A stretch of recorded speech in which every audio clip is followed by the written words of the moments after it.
blue. Julio, you can take over the right now to put the color. Yeah, when we leave. Okay. Ready? Yeah, Here you go. Put it here, please. Silhouette?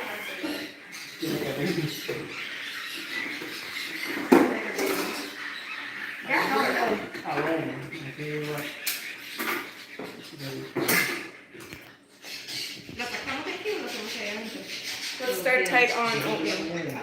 Okay. Hi, Oti. Okay, so we're gonna try to do the color in her.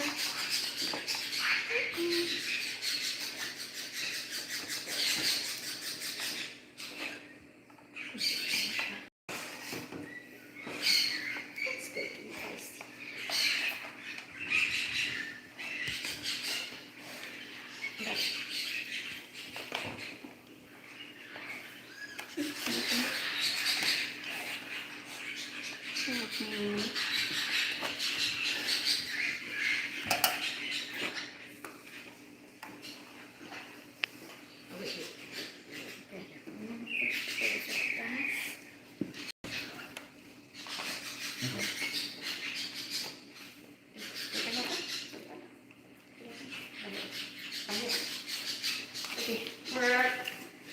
We're feeding the color to Oatmeal. She's being a little bit more feisty than we expected, so we're That's both good. with her. That's actually pretty good. She had the color for a while, so we were making sure she was not allergic to the color. And now we are making sure it's well fitted. Okay, now we make sure it will come on and she has enough space. Okay, and it's so good to see her all feisty. That's how she should be. Okay, so let's take her. Should we take her on?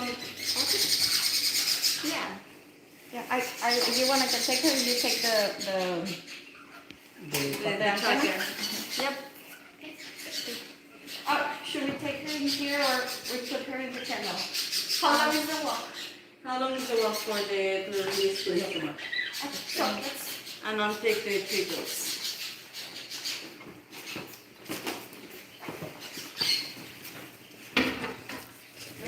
The other treacle.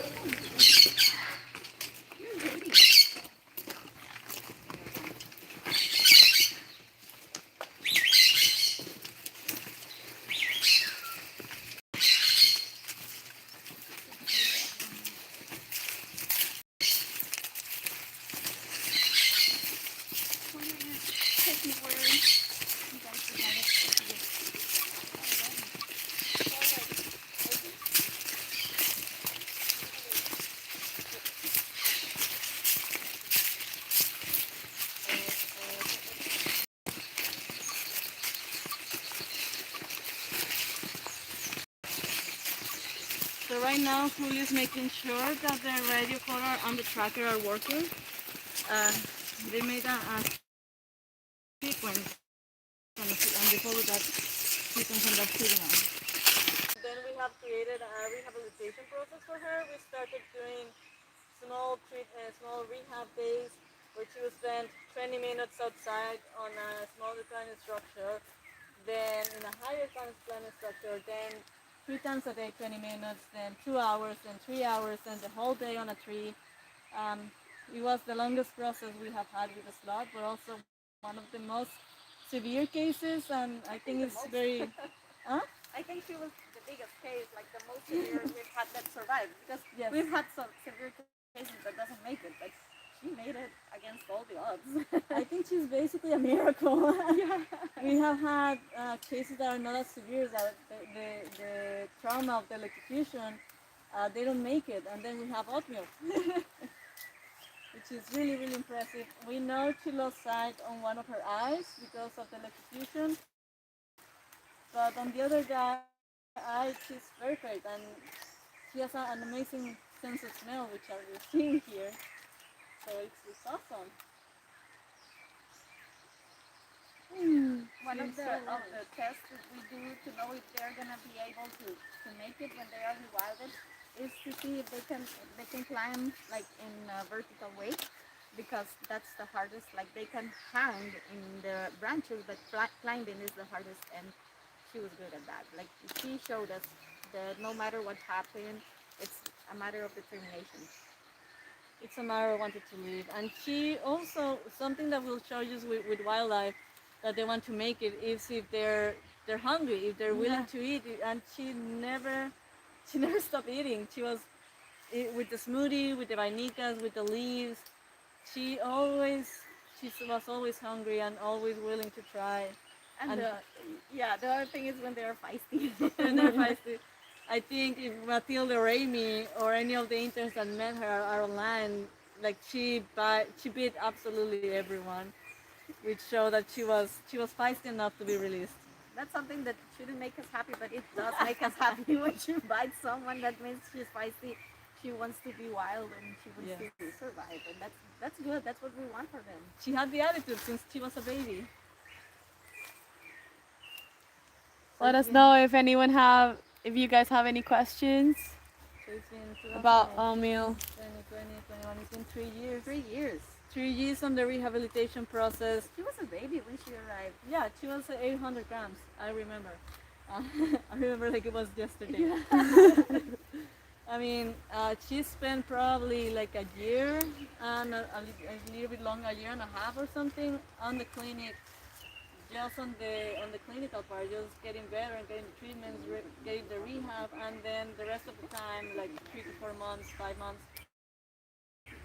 she spent it over here, getting rewilded, getting to be there. It's the best jeans we can put. Is asking if this live will be.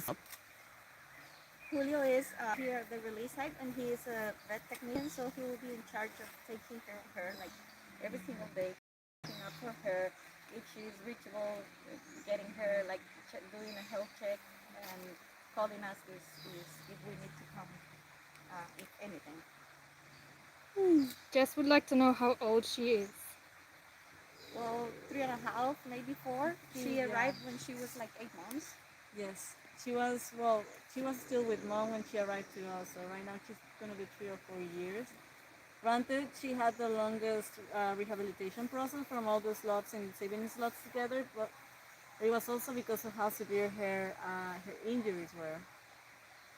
The program, the SST program, Saving Slots Together, usually, well, at the beginning it started focusing on baby sloths that came without the mom, but not like with these really bad injuries.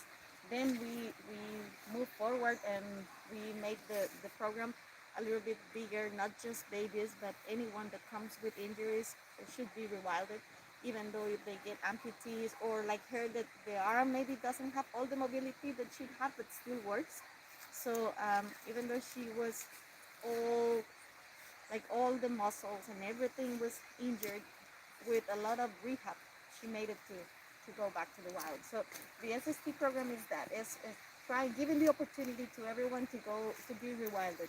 Some of them don't make it, and don't make it doesn't mean that they die, but some of them show us that they don't gain weight, they start losing weight, they start getting sick. So we just bring them back in, and we make another decision for them. But we give the opportunity to almost every sloth that come into a rescue center to be rewilded. And that comes with a lot of rehab, and that comes with a lot of effort from a big team, from the clinic to the release site to, like, it's a big teamwork that we do. I have more baby questions. How old does a sloth need to have babies, and how many babies can they have?